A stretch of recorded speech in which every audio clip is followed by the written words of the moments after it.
Bulan 2 Saiba Tolu FM, enapan 2 raki-raki. Bula FM namban 2 Inosor. Go etabo ke boto kola sa Bula FM nga. Bula FM namban 2 Korbu. Bula FM namban 2 Sawa. Bula FM namban 2 Latoka. Bula. Namban 2 Bula FM memba. Bula FM namban 2 NSR in Singapore. Untuk tali tak ada warung yang Bula FM lo toka. Du ale akar warung Bula FM namban 2 NSR.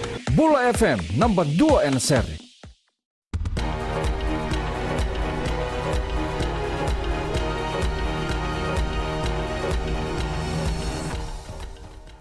Ni sambula sai koyangona vakaleleka ni nonda itukutuku.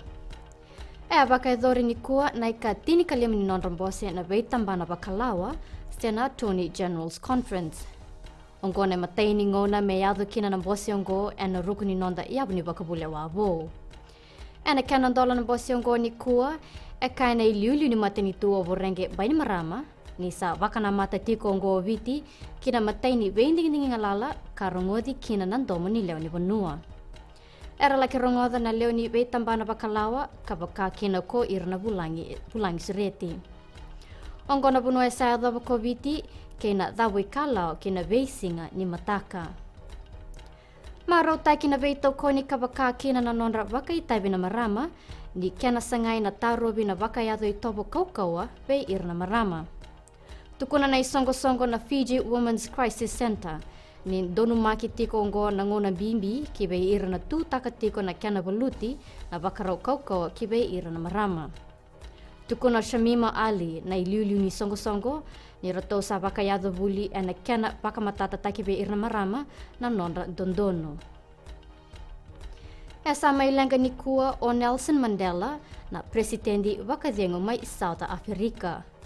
Mailenga na turangongo ni saimbaki Deosambul Kalima kai sebu ni presidenti yang lolo mai South Africa kando kilele we bura-bura na nona voluta na we bakandondo ataki mai na nona matinitu.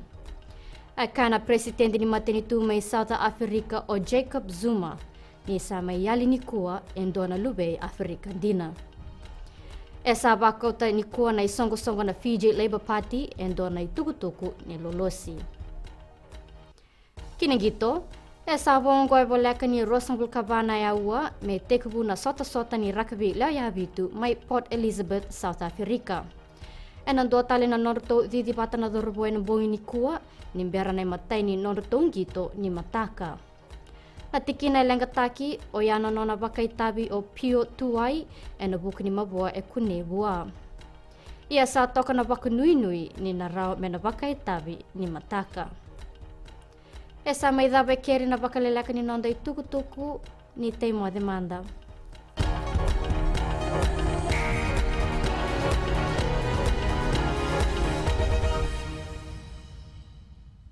Ito singa to kando tali ta na warung na Radio Fijuan na station galmotu. Ando tele ta kana warungan ando mai viti. Aku na koro na tali lagi. Mandau tali tagi ni na warung Radio Fijuan. Keto tele ta kana Radio Fiji 1. Na Radio Fiji 1 endo tele ta kitalanga Singapore. Station ni Matino Binatia na Radio Fiji 1 kwa Beyan. Na Radio Fiji 1 nandu mai viti na bonga ni BNN.